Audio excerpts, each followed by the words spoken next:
talaga nag-iikot-ikot, no? Kasi gusto ko talaga malaman. Ayaw natin mag-say ng oras eh. Naka-recess ang Congress, pero ayaw natin mag-say ng oras. Lalo ayaw natin mag-say ng pera, no? Dahil gusto ko nalalaman ko kung ano talaga yung nangyayari. Para yung mga ipina-file natin mga batas doon, mga panukala, eh maramdaman talaga ng ating mga kababayan. Hindi yung kung ano-ano yung ating pong ipina-file, tapos eh sa huli, hindi naman nila nararamdaman. Ang nararamdaman nila ay yung sakit sa bulsa, napakamahal ng mga bilihin ngayon. No? Kaya ako talaga ay nag-iikot. Tapos dahil bukas meron din pong bagong Pilipinas sa service fair doon sa Bislake. Ang dami natin ginagawa, no? Pero yung lagi ko ang tinututukan ngayon, dahil nasabi ko kanina, napakataas sa ating mga bilihin, ano?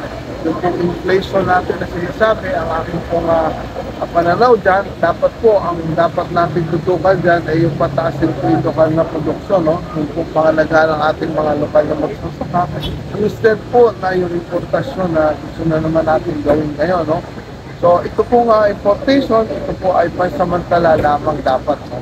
Habang mataas po yung presyo ng mga bigas, mga bilihin, ito po yung gagawin natin, yung pagbaba ng rates, no? Pero hindi po dapat itong matagalan. Ito po ay dapat ginagawa lamang habang mataas yung presyo po ng mga bigas, no? June 14, ang isang tinutukan natin, yung kung kada dialysis session, kada dialysis, may yung gastusin ay umaabot ng 5,000 pesos, pero ang sagot ng Philip ngayon ay 2,600 lang. Gusto natin sagutin nila lahat ito na 5,000. Ginawa natin itong 5,200. At ito ay na-approve na noong June 14 ng Benefits Committee ng PhilHealth at Department of Health. So inaasahan natin ito ngayong susunod na buwan sa board meeting ng PhilHealth. Ito ay ma-approve na tuluyan, no? Para ito po ay maging epektibo na yung ating mga kababayan na nagda-dialysis ay wala na dapat silang iniisip at kulang yung pang-dialysis nila. No? Kasi kada dialysis sa ngayon, 2,400 na kailangan nilang ilabas. No? Kung 3 times a week ka nagda-dialysis, saan kukunin mo?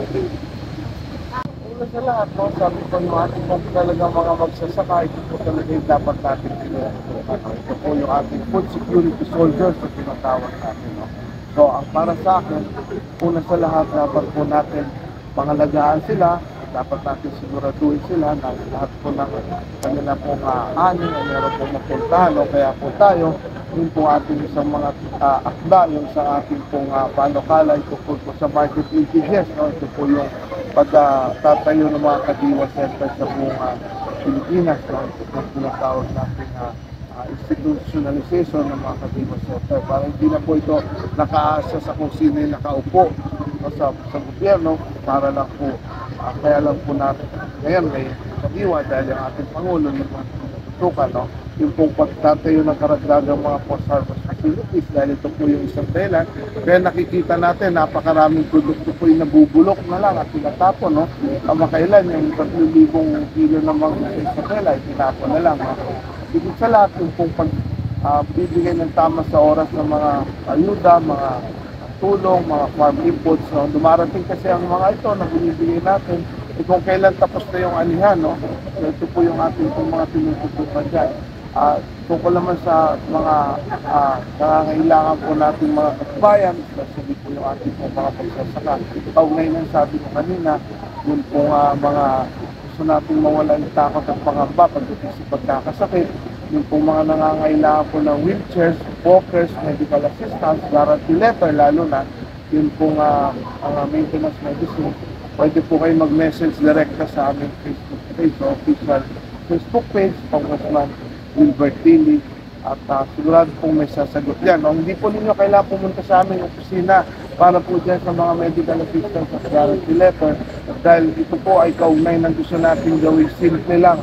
Yung mga programang ganito, hindi pwedeng hindi pa man nga na-avail yung programa ng ating mga kababayan, ipabigat na, no? Dahil kailangan pong mamasahe, kailangan pong mag-absent sa trabaho para lang makapunta sa opisina. No? So ito, papadala din lang sa amin yung pong medical abstract at billing statement, at papadala namin through text or messenger din yung guarantee letter ng code, no?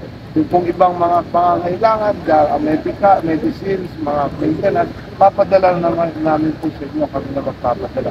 Pero pwede po ang gobyerno, dapat po gamitin ang mga to sa pagsasagip sa kahirapan ng ating mga kababayan. Well, una sa lahat, maraming salamat po sa pagsalubong ninyo sa akin at nang may pamahagi ko yung ating mga ginagawa rin po. Ang layunin po natin sa lahat, yung pong pag-titiyak ng ang bawat isang Pilipino ay magkaroon po ng tiyak, sigurado, trabaho, magkaroon po ng sapat na kita. Pag may sapat na kita, meron po sapat na pagkain, sapat na pagkain, mura at masustansyang pagkain. At higit sa lahat, ang aking pong tinututukan talaga, gusto ko po mawala ang pangamba po ng bawat isa sa pagkakasakit po. Hindi po dapat nawawala ng kabuhayan dahil sa pagkakasakit. Hindi po dapat naapektuhan yung trabaho, yung kita, hindi naubos yung ipon, at lalong hindi dapat nababaw sa utang dahil sa pagkakasakit. Dapat po ang bawat isang Pilipino kapag nagkasakit, sagot na po ito ng gobyerno. Sagot ng gobyerno ang gamot, sagot ng gobyerno ang papa-hospital. Kaya yan po yung tinututukan natin. Pero sa ngayon, sagot po ni Manoy ang inyo pong mga pangangailangan sa medical assistance, guarantee letter, wheelchair, walkers, maintenance medicine. Message lang po kayo sa aming official Facebook page, Congressman Wilbert Pili. Sagot po ni Manoy yan. Filipinos deserve better. Mga taga Surigao, Surigao noon deserve better. We must demand better. Ako po, taga-singil po ninyo lahat ang mga utang na serbisyo ng gobyerno sa inyo. Kaya bilang taga-singil, sisiguraduhin ko po na you all deserve better. Lahat po kayo dapat may makuhang mas magandang serbisyo galing po sa gobyerno.